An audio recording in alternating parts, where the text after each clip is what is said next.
The thunder crashed as Josephine Valenti stared at her reflection in the dusty mirror, her trembling fingers tracing the fading bruise on her cheek. This time, she wouldn't look back. This time, she would escape Pinos Altos, New Mexico territory, and the man who'd stolen her heart only to break it into 1,000 pieces. It was 1874, and the mining town of Pinos Altos hummed with the usual bustle of prospectors, merchants, and drifters that populated most settlements in the New Mexico territory.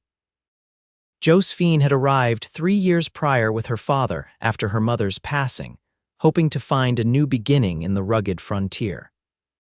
At 22, she had grown accustomed to the harsh realities of life in the West, the scorching summers, the biting winters, and the constant struggle to maintain some semblance of civilization amidst the wilderness. She packed quickly, shoving her few belongings into a worn leather satchel.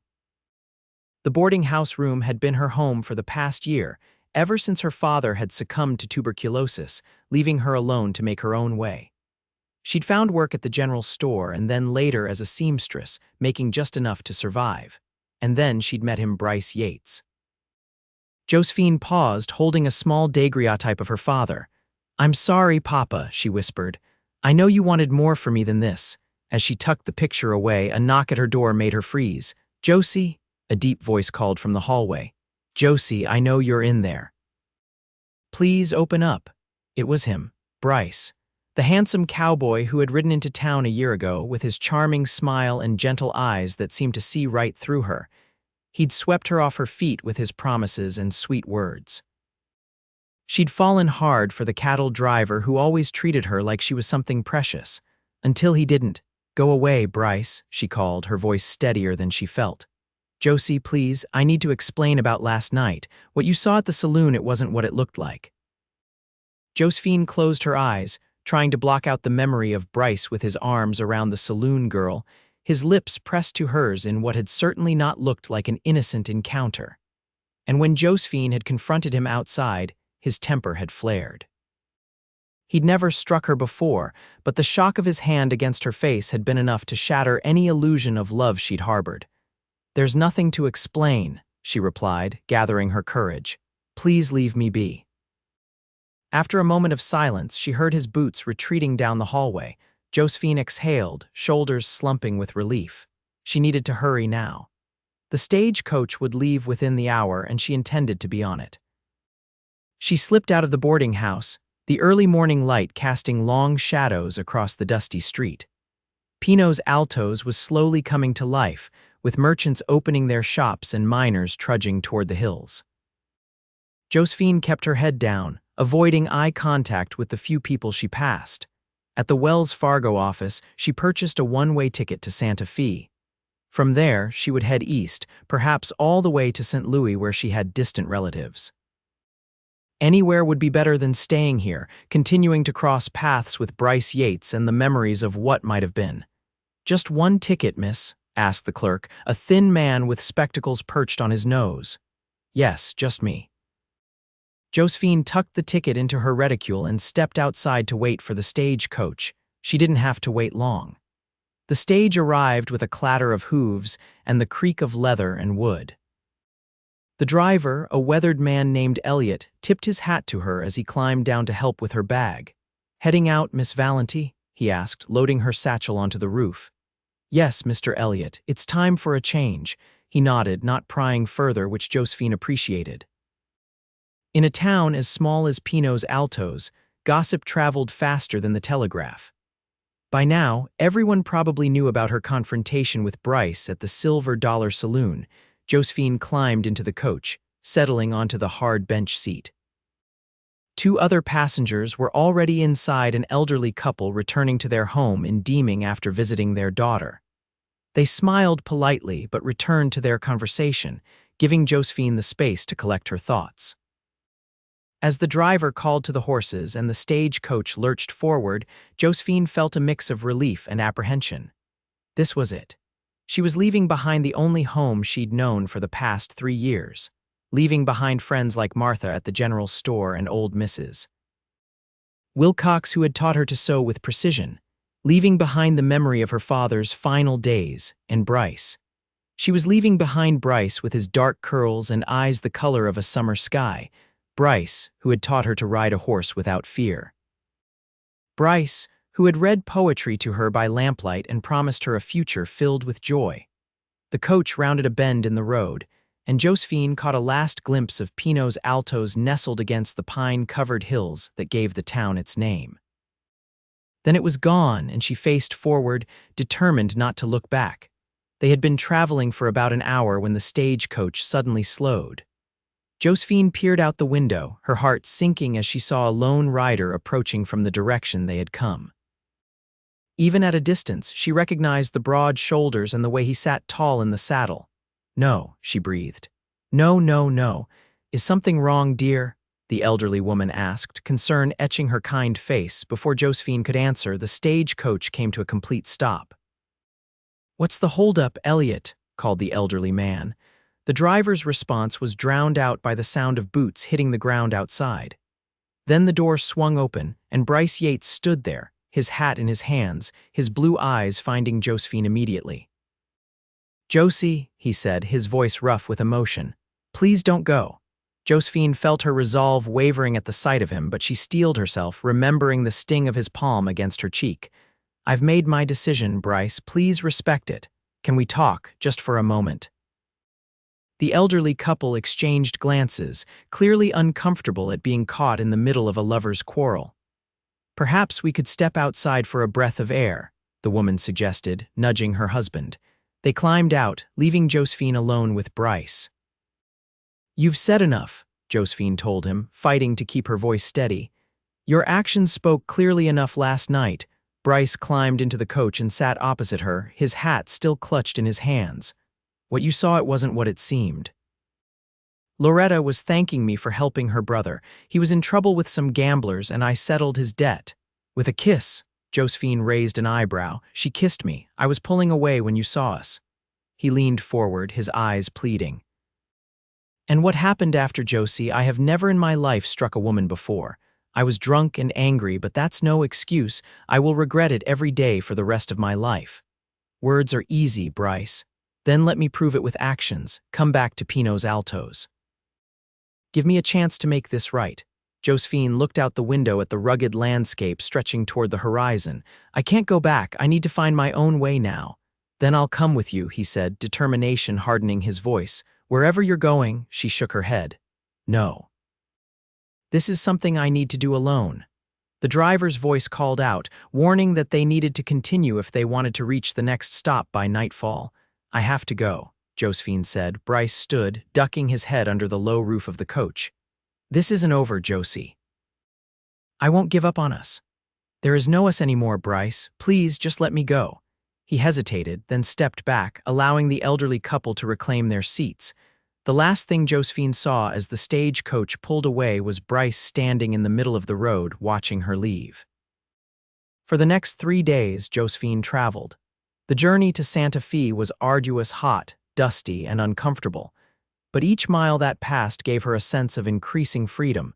By the time they reached Santa Fe, she had convinced herself that she had made the right decision. Santa Fe was bustling compared to Pinos Altos. The territorial capital was a blend of Spanish, Native American, and American cultures, with adobe buildings lining narrow streets and a central plaza that served as the heart of commerce and social life. Josephine found a modest room at a boarding house run by a widow named Mrs. Sanchez, who took an immediate liking to her.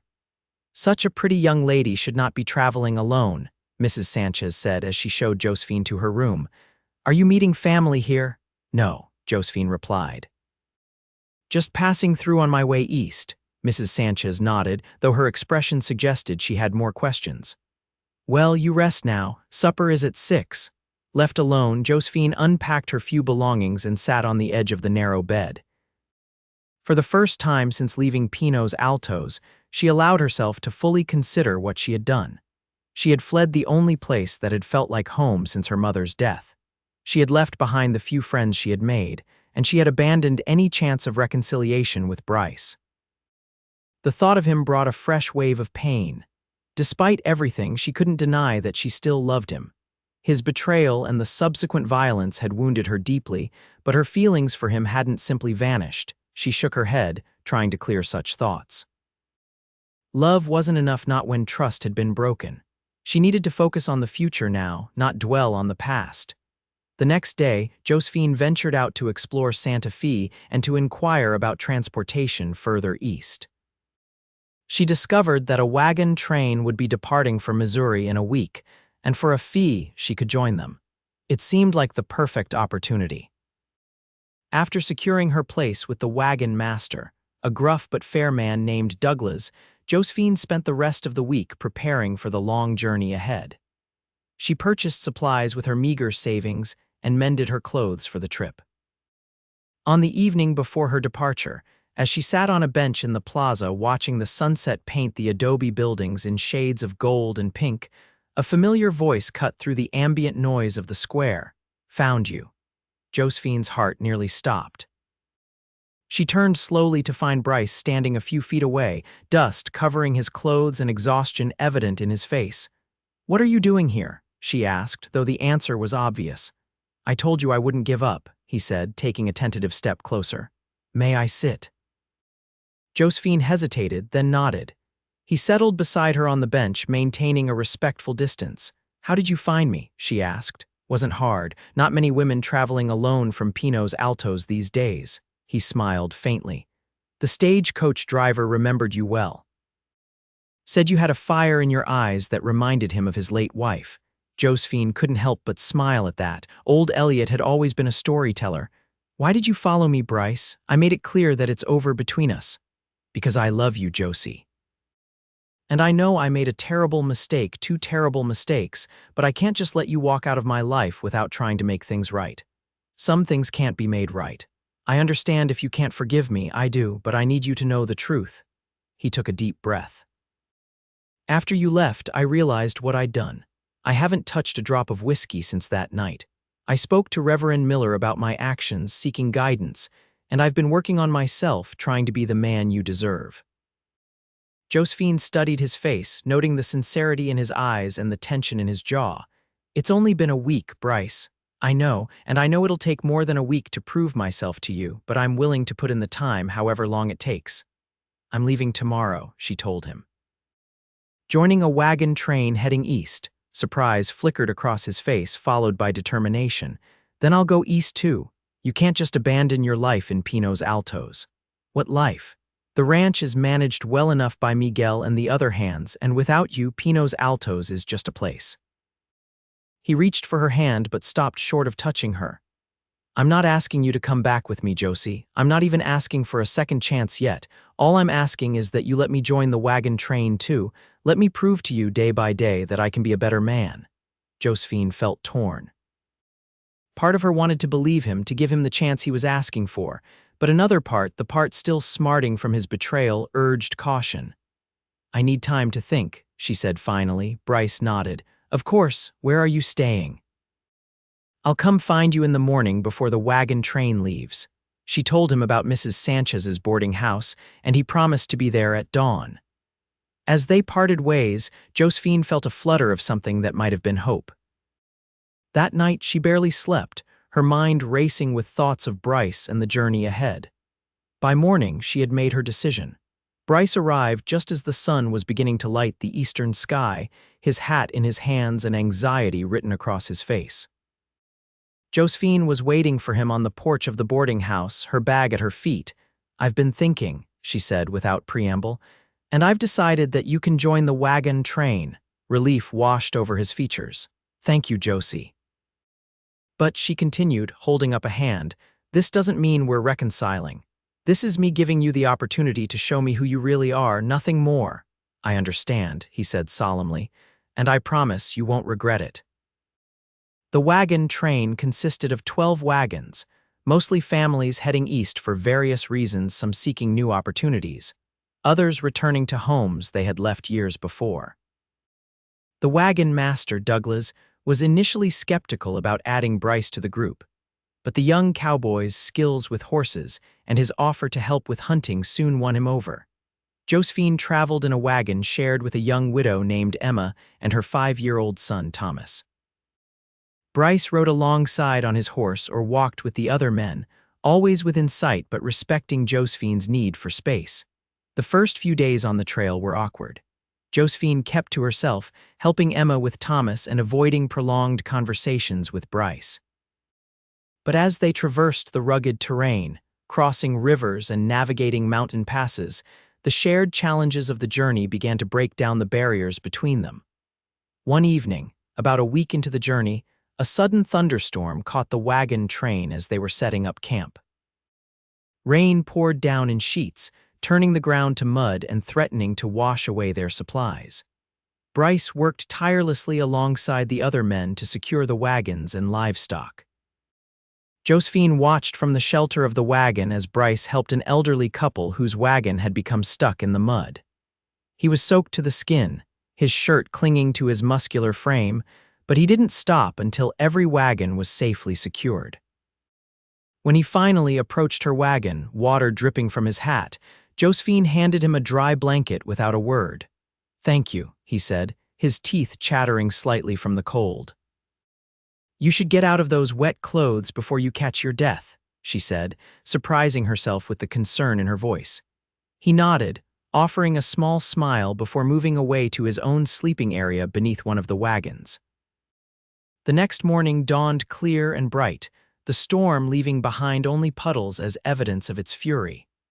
Bryce was up early, helping to get the wagon train moving again. Josephine found herself watching him more than she should, noticing the easy way he interacted with the other travelers, the gentle manner he used with the children, and the respect he showed to the elders. As the days turned into weeks, the distance between Josephine and Bryce gradually diminished.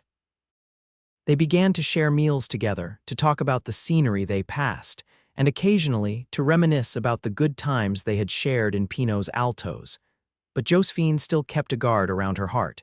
She hadn't forgotten why she had fled in the first place. One night, as they sat around the campfire after supper, little Thomas approached Bryce with a wooden toy horse that had lost a leg. "Can you fix it, Mr. Bryce?" the boy asked. His lower lip quivering, Bryce took the toy carefully, examining it with serious concentration. "I believe I can, young man. Let me see what I can do." With his pocket knife and a small piece of wood he had been whittling, Bryce fashioned a new leg for the horse. As he worked, he told Thomas stories about the real horses he had ridden and the adventures he'd had as a cowboy.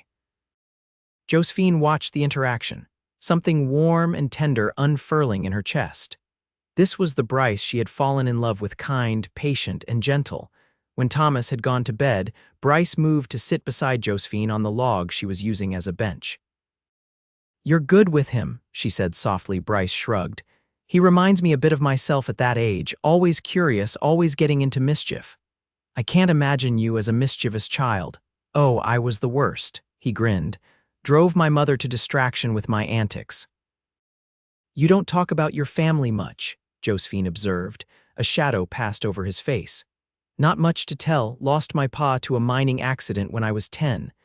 Ma remarried a few years later to a man who didn't much care for having another man's son around. Left home at 16 and never looked back." "I'm sorry," Josephine said, genuinely moved by the pain she heard in his voice. "It was a long time ago." He looked at her, the firelight reflecting in his blue eyes. "What about you? You never told me much about your life before Pinot's Altos." "It was..." She paused, searching for the right word. "Conventional, I suppose. My father was a schoolteacher in Philadelphia. My mother kept house and taught me to read and sew and be a proper young lady." She smiled at the memory.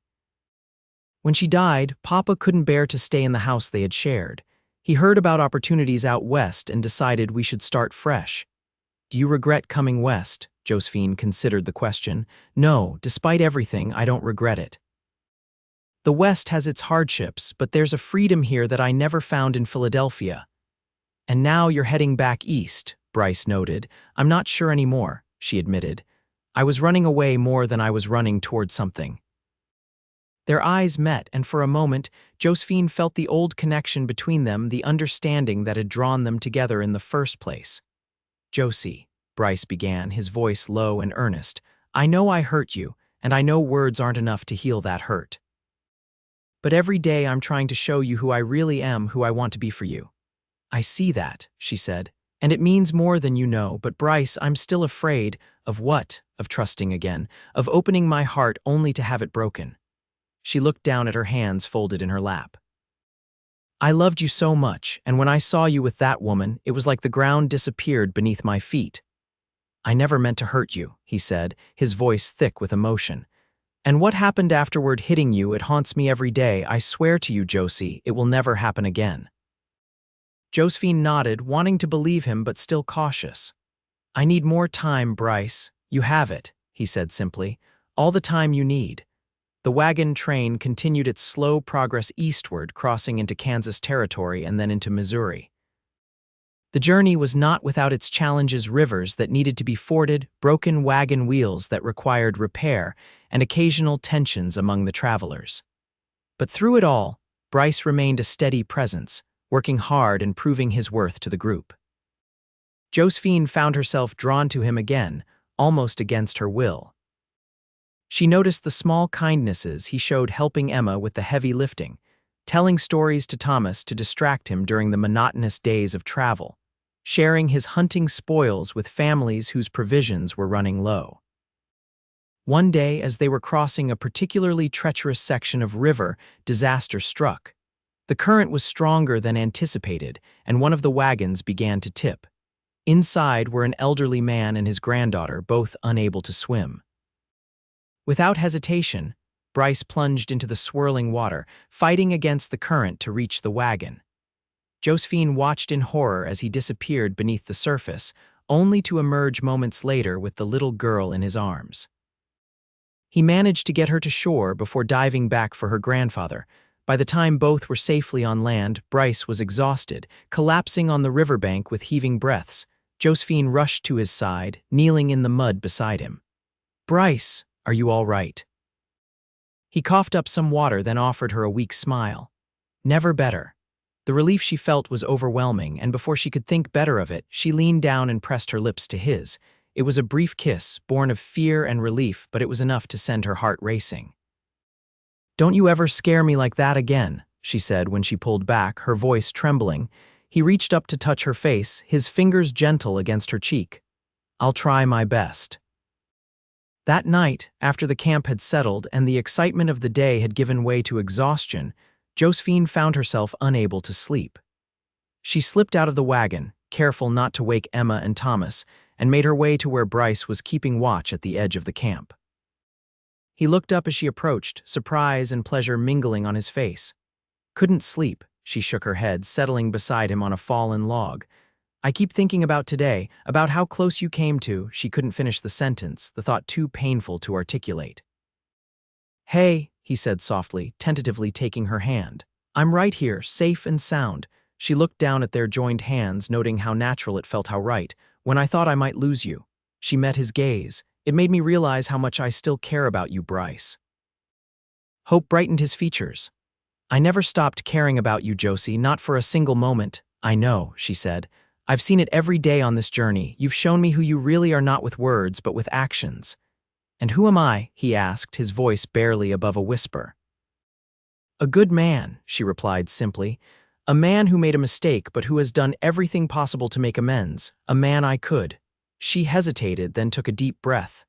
"A man I could love again if I let myself." Bryce's grip on her hand tightened. "Josie, I promise you, if you give me another chance, I will spend every day of my life trying to deserve your love."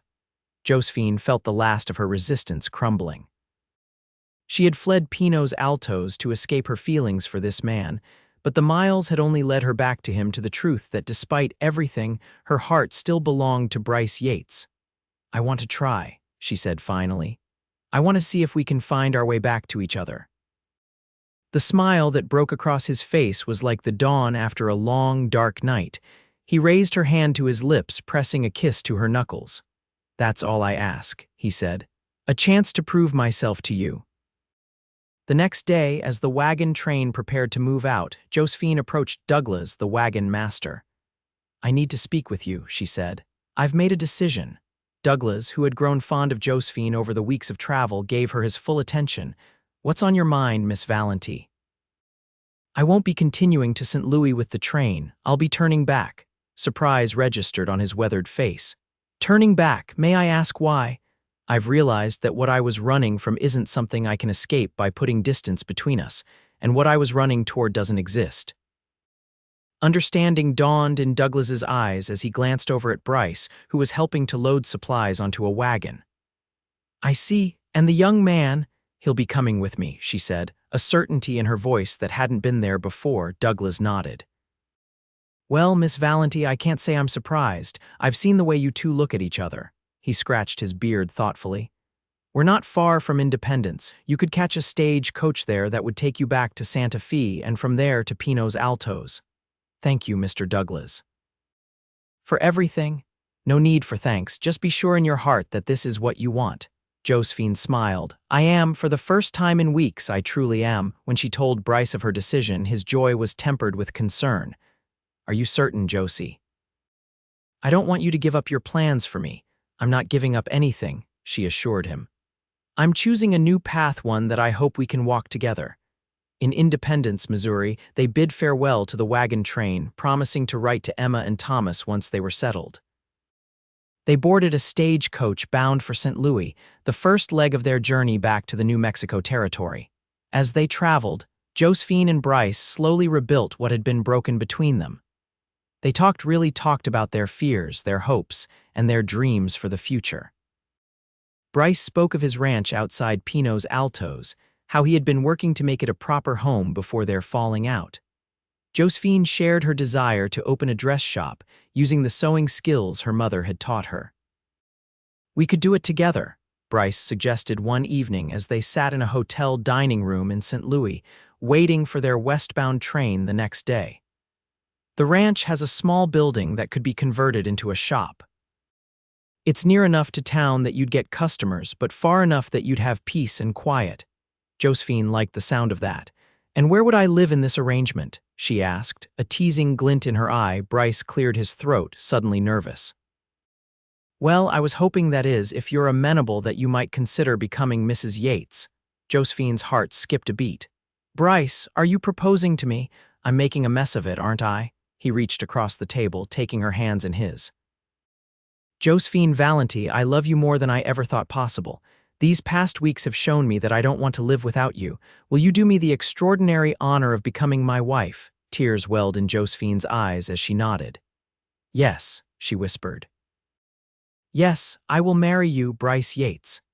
The journey back to Pinos Altos took several more weeks, but this time, Josephine wasn't running away. She was going home, with the man she loved at her side.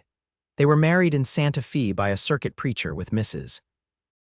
Sanchez and a few other well-wishers in attendance. By the time they arrived back in Pinos Altos, autumn was painting the pine-covered hills in rich hues of gold and red. The town looked just as Josephine remembered it, yet somehow different, brighter, perhaps, or more welcoming. As they rode into town, people recognized them, calling out greetings and expressing surprise at their return. Martha from the general store rushed out to embrace Josephine, her eyes widening at the simple gold band now adorning Josephine's finger. You're married, she exclaimed.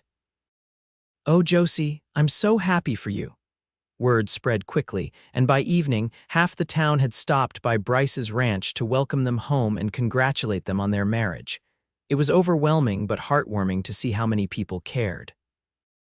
After the last visitor had left, Bryce led Josephine to the porch of the ranch house, where they sat watching the stars appear in the vast New Mexico sky. Welcome home, Mrs. Yates, he said, his arm around her shoulders.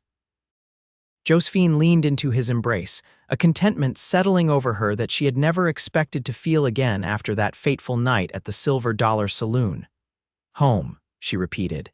It has a nice ring to it. In the months that followed, Josephine and Bryce built a life together. True to his word, Bryce converted the small building near the ranch house into a dress shop for Josephine, who quickly gained a reputation for her fine stitching and eye for design. Women from as far away as Silver City would come to have Josephine Yates create their special occasion dresses.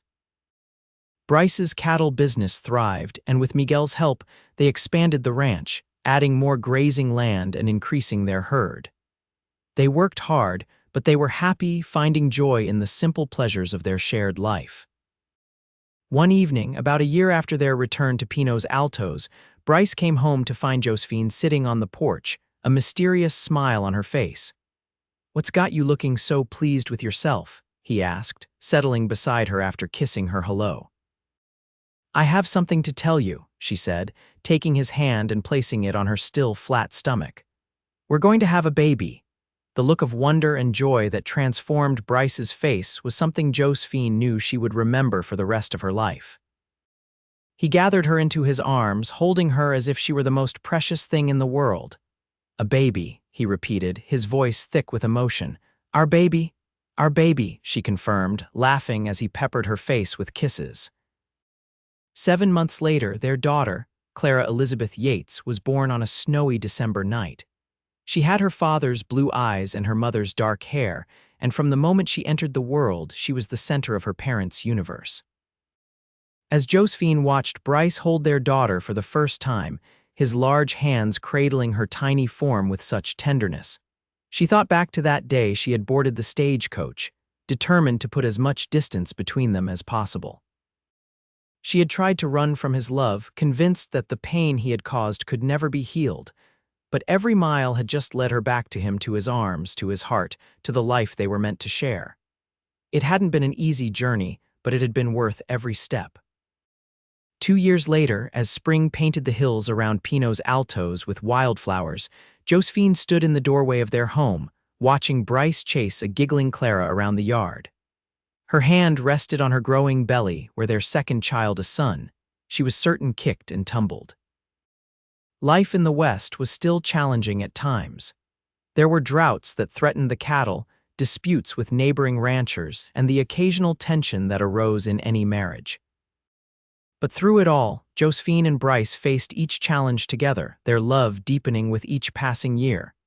In the distance, a rider approached, and Josephine recognized Emma, who had settled in Silver City after the wagon train had disbanded. With her was Thomas, now 8 years old and as rambunctious as ever. They had become dear friends to the Yates family, regular visitors to the ranch. "Mama, look," Clara called, pointing to the approaching riders. "Aunt Emma and Thomas are here." Bryce scooped up their daughter, settling her on his shoulders before coming to stand beside Josephine. "Looks like we'll have a full house for supper," he said, wrapping an arm around his wife's waist. "Just the way I like it," Josephine replied, leaning into his embrace. As they welcomed their friends, Josephine felt a surge of gratitude for the life she had found, not the life she had planned when she fled Pino's Altos all those years ago, but the one she was meant to have, with the man she was meant to love. She had tried to run, but her heart had always known the way home. And home, she had discovered, wasn't a place, it was wherever Bryce Yates held her in his arms. 5 years after Clara's birth, the Yates Ranch had grown into one of the most prosperous in the territory. Josephine's dress shop had expanded to include a small millinery, where she created custom hats that were coveted by ladies throughout the region. They had added a son, James, to their family, and Josephine was expecting their third child. On a warm summer evening, as they sat on the porch watching Clara and James play in the yard, Bryce took Josephine's hand and pressed a kiss to her palm. "Do you ever regret it?" he asked, his voice soft. "Coming back to Pino's Altos, giving me another chance." Josephine looked at her husband, at the face she had come to know better than her own. The years had added a few lines around his eyes and a touch of silver at his temples, but he was still the handsome cowboy who had stolen her heart. "Never," she said with absolute certainty. "Not for a single moment." And as the sun set behind the pine-covered hills, painting the sky in shades of orange and pink, Josephine knew that she had found exactly where she belonged. She had tried to run from love, but love had found her anyway, bringing her home to stay. In the years that followed, the Yates family continued to grow and prosper. Their third child, a daughter they named Sarah, was followed by twins Matthew and Mark. The ranch expanded further, becoming known throughout the territory for its fine cattle and the Yates family's fair business practices. Josephine's dress shop became Yates Fine Apparel and Millinery, employing several local women and even shipping orders to customers in Santa Fe and Albuquerque. She found joy in creating beautiful things, and in teaching her daughters the skills her own mother had passed down to her. Bryce never forgot the lessons he had learned during that difficult time when he had nearly lost Josephine. He remained devoted to his wife and family, working hard to provide for them, but always making time for the simple pleasures: family suppers, bedtime stories, and quiet evenings on the porch with Josephine. They faced their share of hardships: a particularly severe drought that threatened the ranch, a scarlet fever outbreak that nearly took James, the economic downturn that affected businesses throughout the territory. But through it all, they stood together, their bond only strengthening with each challenge they overcame. By 1900, Pinos Altos had changed significantly from the rough mining town it had once been. The arrival of the railroad had brought more settlers, more businesses, and more opportunities. The Yates family had been instrumental in many of the town's improvements, funding the construction of a proper schoolhouse and supporting the establishment of a lending library. On their 25th wedding anniversary, their children and grandchildren gathered at the ranch for a celebration.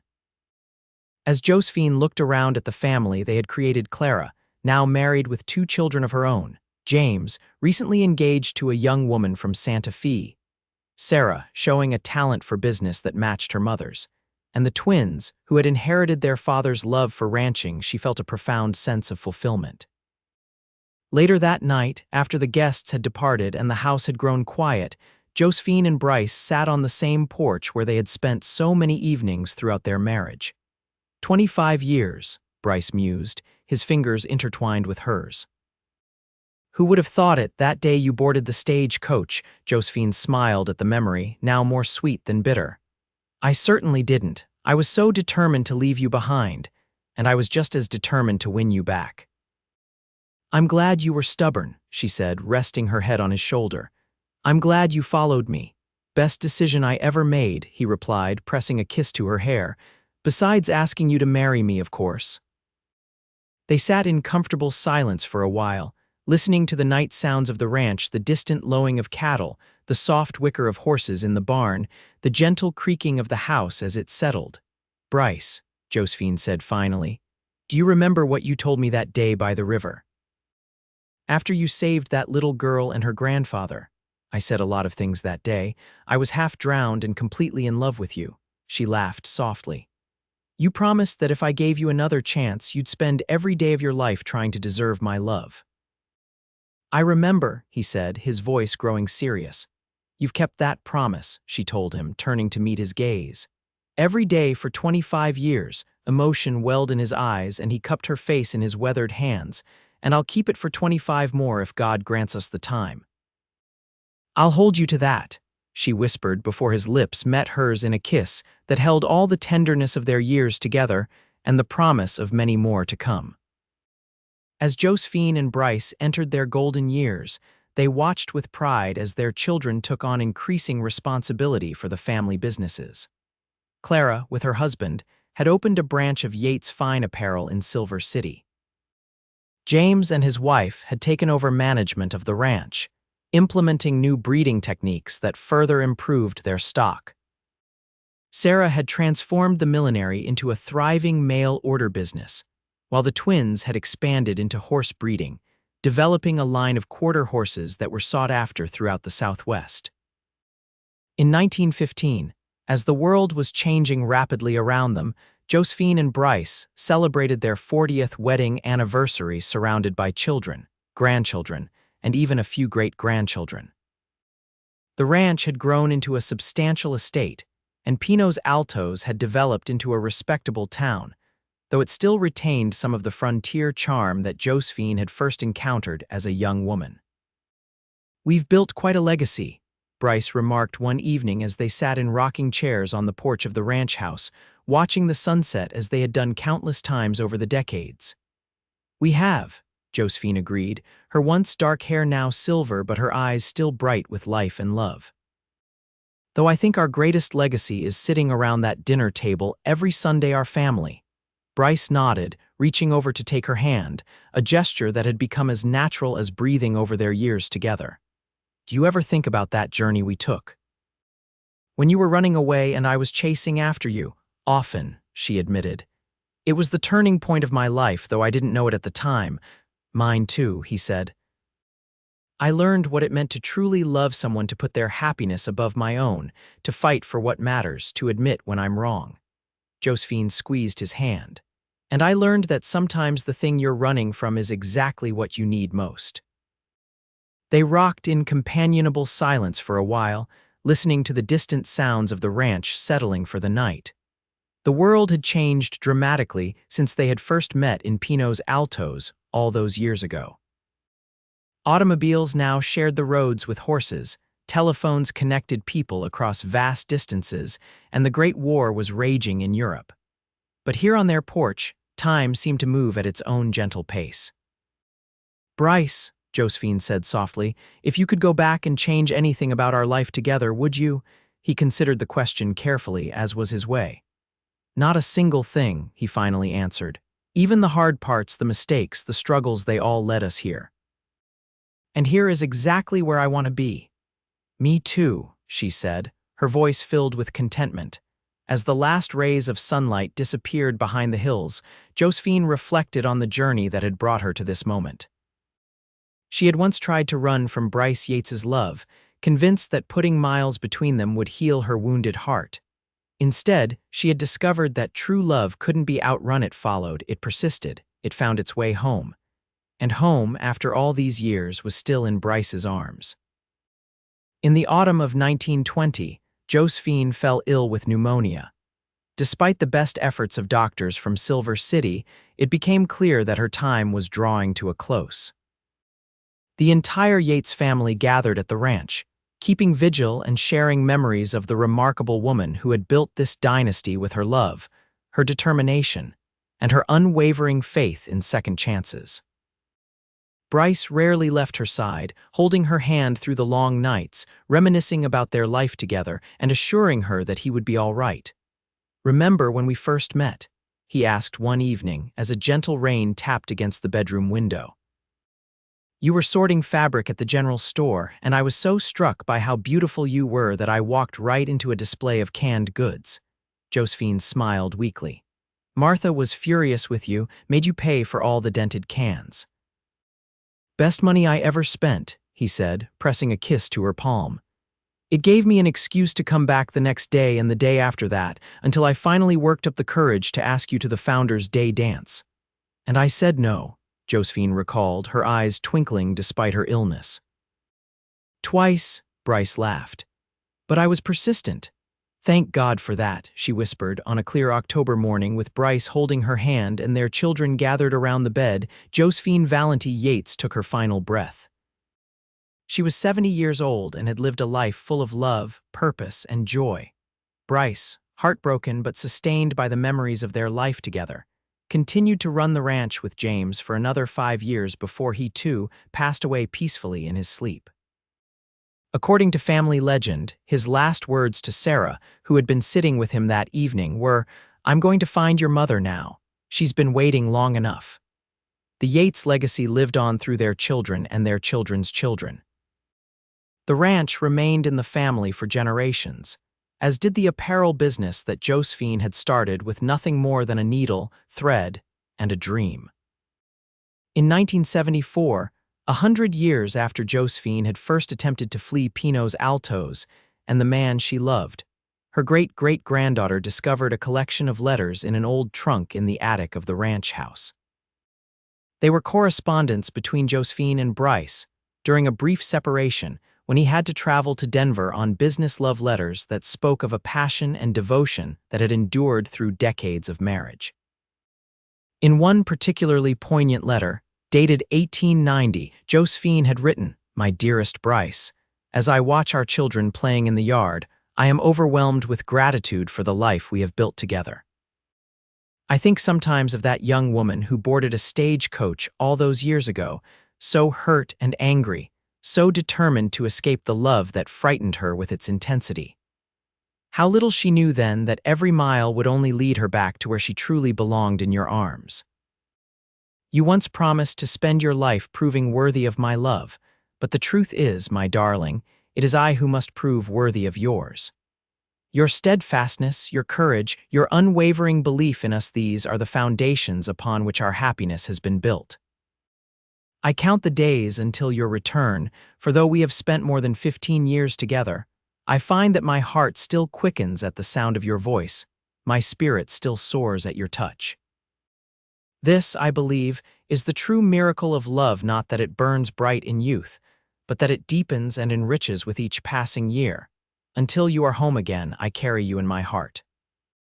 Forever yours, Josie. The story of Josephine and Bryce Yates became a cherished part of Pinot's Alto's history, a testament to the enduring power of love and forgiveness, and a reminder that sometimes, when we try to run from love, every mile just leads us back to where we're meant to be.